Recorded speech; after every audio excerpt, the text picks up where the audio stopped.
Class last time हमने बात की थी अबाउट दी मल्टीलोकस ट्रेड्स और आज हम देखेंगे कि ये मल्टीलोकस ट्रेड जो हैं जो कि जिसका मतलब ये है कि एक ट्रेड जो कि एक से ज़्यादा जीन कंट्रोल कर रहे हैं वो किस तरह से को एडेप्टेड हो सकती हैं। अ, हमने इसमें माइमेटिक पॉलीमॉर्फिज्म की एग्जांपल ली है। तो आप जानते हैं कि माइमिक्री क्या है। माइमिक्री अगर एक बटरफ्लाई किसी और यानी नॉन पॉइजनस बटरफ्लाई जो है वो माइमिक्री कर रही हैं पॉइजनस बटरफ्लाई की, तो पॉइजनस बटरफ्लाई मॉडल है और वो जो कि माइमिक्री कर रही हैं वो माइमिक कहलाती हैं। तो जो माइमिक हैं उनको मॉडल की एग्जैक्ट कॉपी होना चाहिए। अगर वो एग्जैक्ट कॉपी नहीं है तो इसका मतलब है कि वो अच्छी माइमिक्री नहीं कर सकती और they can be easily recognised and captured by their predator birds, and their natural selection will act against them। तो इस केस में क्या है कि आप हमने देखा कि ये ट्रेड जो है दो डिफरेंट मुख्तलिफ जीन कंट्रोल कर रहे हैं। तो यहाँ पर अगर आप देखें तो ये जो जीन्स हैं जिसमें टेल्स और एकीड का कलर, बॉडी कलर और टेल का होना है, जबकि एन्यूरा जो है वो क्या है, that is T-W1F1B1 and E1। तो इस केस में क्या है कि ये W1F1E1B1 जो है वो किसके साथ अडेप्टेड है, T+ के साथ। अगर ये T+ के साथ हैं तो इनकी फिटनेस ज़्यादा है, लेकिन अगर ये T- के साथ हैं तो लाइक एन्यूरा, तो इनकी फिटनेस जो है वो कम है। क्यों कम है? क्योंकि बॉडी कलर एक्यूट जैसा है लेकिन टेल एक्यूट जैसी ना होना जो है वो एक कंप्लीट माइमिक्री शो नहीं कर रही, जिसकी वजह से ऐसी जो जीनोटाइप है they will be selected against. तो ये अलील जो हैं W1F1E1B1 वो सब के सब इकट्ठे सेलेक्ट होते हैं विद द T+। तो इसका मतलब है कि ये ट्रेड जो हैं ये जीन जब इकट्ठे होंगे दे विल बी को adapted and natural selection will favour it. लेकिन अगर ये टूट जाएंगे और बाकी के कम्बिनेशंस बनेंगे और वो कम्बिनेशन चाहे किसी भी टाइप के बने, जैसे T- जो है जब वो W1F1E1 और B1 के साथ होगा, या फिर T+ जो है वो W2F2E2 या B2 के साथ होगा, तो ये सब के सब एक कंप्लीट माइमिक्री शो नहीं कर रहे हैं, जिसकी वजह से ये इंडिविजुअल जो हैं they will be selected against. तो ये फेवरेबल कब है? जब ये इकट्ठे हैं। तो ऐसे जीन्स जो हैं, ऐसे जीनोटाइप्स को अडेप्टेड कहा जाता है और इस ट्रेट को एडेप्टेशन कहा जाता है। यहाँ पर हम को एडेप्टेशन की बात कर रहे हैं तो हमें इसको सिलेक्शन का इस पर इफ़ेक्ट देखने के लिए हमें एक और बहुत इम्पोर्टेंट कॉन्सेप्ट देखना है और वो ये है हैप्लोटाइप फ्रीक्वेंसीज। हैप्लोटाइप्स क्या होते हैं? बेसिकली हम जानते हैं कि एक जीन जो है उसके दो अलील हैं। फॉर एग्जांपल हम जीन ए की बात करें तो उसके दो अलील हैं, A1 A2। तो जब आप किसी एक अलील की बात करते हैं तो आप हैप्लोटाइप की बात कर रहे होते हैं।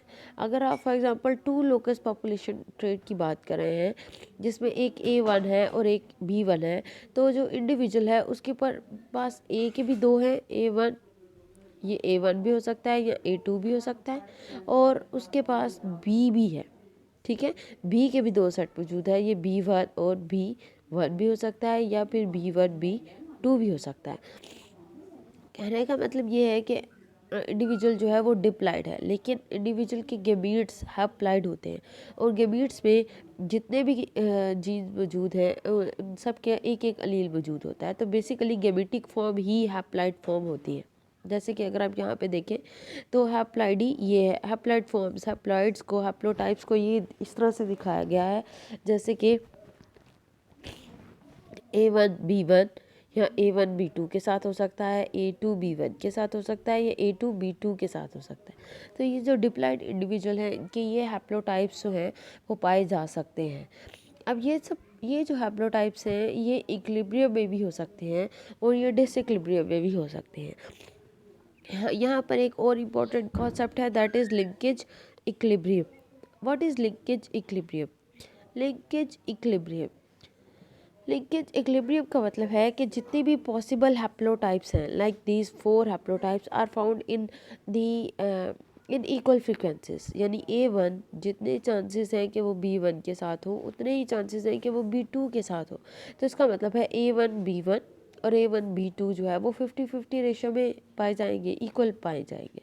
इसी तरह से B1 A2 भी जितने चांसेस है कि वो B1 के साथ हो उतने ही चांसेस है कि वो B2 के साथ हो। तो इसका मतलब है कि ये 4 के 4 हैप्लोटाइप्स जो हैं वो इक्वल फ्रीक्वेंसीज में पाए जाएंगे। अगर तो ऐसा है तो पॉपुलेशन जो है वो लिंकेज इक्विलिब्रियम में है, लेकिन अगर ऐसा नहीं है तो पॉपुलेशन जो होगी लिंकेज डिसइक्विलिब्रियम में। लिंकेज डिसइक्विलिब्रियम का मतलब है कि इन सब के सब जीनोटाइप में से जितनी जीनोटाइप एग्जिस्ट कर सकती है उनमें से कोई एक जीनोटाइप जो है वो ज़्यादा फ्रीक्वेंसी पे पाई जाती है और बाकी जीनोटाइप कब पाई जाती है। जैसे कि A1 is most likely to be with B1 than B2।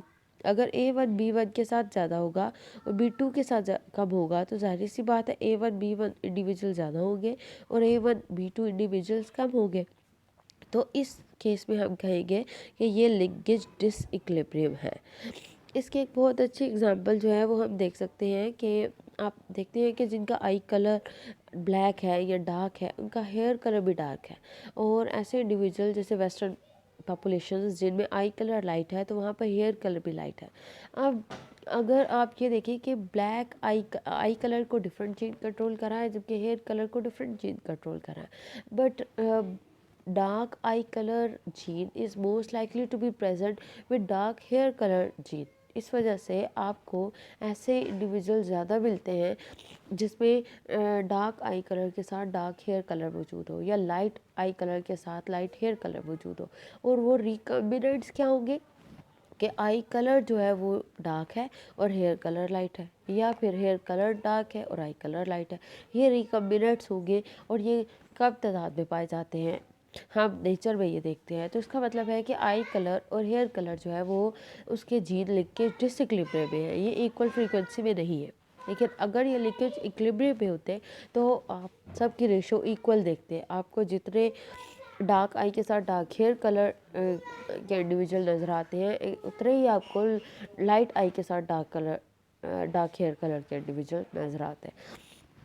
तो this is what we called as linkage equilibrium. तो यहाँ पर इसको थोड़ा सा स्टैटिस्टिकली प्रूव करते हैं। तो आप जानते हैं कि हम एक अलील को P से डेजिग्नेट करते हैं और दूसरे को Q से डेजिग्नेट करते हैं। तो लेट्स से कि A जो है वो P है और B is equal to Q। तो यहाँ पर A 2 है, A1 A2, तो ये क्या हो गया P1 P2, और B 2 है B1 B2, तो ये भी हो गया Q1 एंड Q2।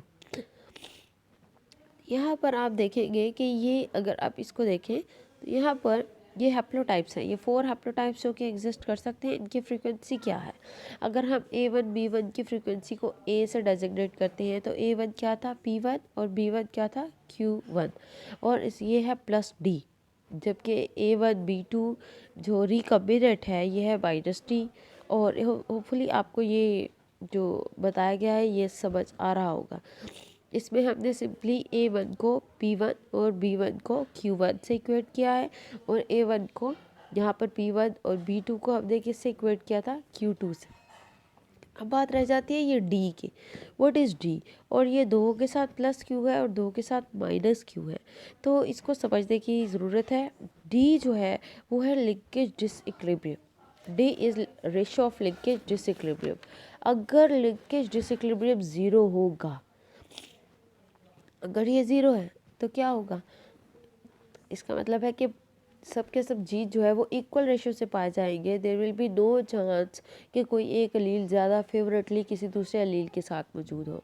अगर डी ज़ीरो होगा तो ये चारों के चारों हैप्लोटाइप्स इक्वल फ्रीक्वेंसीज में मौजूद होंगे। लेकिन अगर डी की रेशियो बढ़ना शुरू हो जाएगी तो इनकी जो इक्वल रेशियो है वो कम होना शुरू हो जाएगी। और अगर डी मैक्सिमम होगा तो उस केस में क्या होगा कि जो A1 कुछ खास कॉम्बिनेशन ज़्यादा होंगे, जैसे A1 B1 ही इंडिविजुअल पाए जाएंगे। आपको A1 B2 या A2 B1 ये जो दरमियानी कॉम्बिनेशन है ये आपको नहीं मिलेंगे, जबकि ये जो पेरेंटल टाइप्स है आपको ज़्यादातर वही टाइप्स मिलेंगी।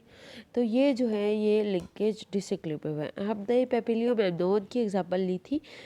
तो पेपिलियो मेम्नोन में ये सब के सब जीन जो है जिसमें हमने कहा था कि T+ ज़्यादातर पाया जाता है with the W1 T plus ज़्यादातर पाया जाता है इस कॉम्बिनेशन में, और ये कॉम्बिनेशन बहुत रेयर एग्जिस्ट करता है। इसका मतलब है कि ये जो कॉम्बिनेशन है ये linkage strong linkage disequilibrium show कर रहा है, जिसमें T plus will most likely to form with the W1 than W2।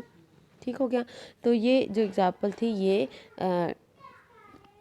Linkage disequilibrium की थी। यहाँ लिंकेज डिसइक्विलिब्रियम क्यों फेवर किया जा रहा है? बिकॉज ऑफ सिलेक्शन, क्योंकि सिलेक्शन जो है वो टी प्लस को तभी फेवर करती है जब वो W1 के साथ हो। अगर वो W2 के साथ है तो सिलेक्शन उसे फेवर नहीं कर रही है। तो इसलिए लिंकेज डिसइक्विलिब्रियम की एक बड़ी वजह जो है वो सिलेक्शन भी है। और दूसरी वजह क्या है? दूसरी वजह ये है कि क्रोमोसोम जो है वो जो दोनों अलील है वो सेम क्रोमोसोम पर मौजूद हो। अगर वो सेम क्रोमोसोम पर मौजूद होंगे तो आप जानते हैं कि उनके इंडिपेंडेंट असॉर्टमेंट के चांसेस कम होंगे, और वो ज़्यादातर एक ही क्रोमोसोम पर अगर ए और बी दोनों मौजूद है तो वो पूरे का पूरा क्रोमोसोम जब एक के बीट पे जाएगा तो ये दोनों जो जीन्स हैं अलील है वो ज़्यादातर एक में ही इकट्ठे ही चले जाएंगे, अनलेस रिकम्बिनेशन हो और A1 और B1 जो है वो ब्रेक हो जाए। होपफुली आप इसे अंडरस्टैंड करेंगे और इसको अच्छी तरह से पढ़ेंगे। इसमें कुछ कॉन्सेप्ट आपके पुराने जेनेटिक्स के भी हैं, आप उनको रिवाइज़ करें ताकि आपको ये अच्छी तरह से समझ आए।